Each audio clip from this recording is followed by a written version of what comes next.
Il y a une étude qui a été réalisée au cours de l'année 2017 et on a vu que 9,8% des 18-75 ans étaient touchés par la dépression. Alors la dépression, c'est pas ce qu'on peut imaginer d'un simple vague à l'âme. En fait, ça touche l'humeur.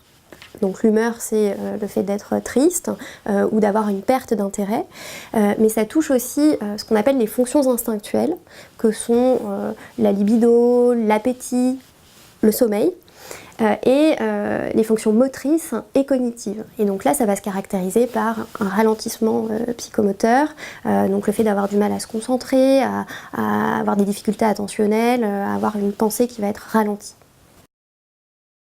Ça concerne majoritairement les femmes, mais pas que. Il y a aussi beaucoup d'hommes qui sont touchés par la dépression.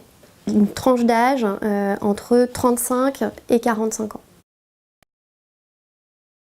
Oui, heureusement, la dépression est un trouble qui se soigne plutôt bien. Il faut par contre qu'elle soit diagnostiquée rapidement, parce que quand une prise en charge est précoce, la réponse au traitement est meilleure. Les personnes qui sont déprimées souffrent en fait d'une double peine. Il y a celle de souffrir de la dépression et celle de souffrir du stigmate de la dépression. C'est quelque chose qui est vécu comme honteux, on se sent coupable d'être déprimé, alors que la culpabilité en soi c'est un symptôme de la maladie dépressive. Donc la personne n'y est pour rien, au même titre qu'elle aurait pu se casser une jambe ou avoir une appendicite, elle n'y est pour rien, mais elle ressent une culpabilité par rapport à sa maladie. Donc elle va souvent traîner, le diagnostic va être retardé et c'est ça qui est un facteur pronostic important en termes de résistance au traitement par la suite.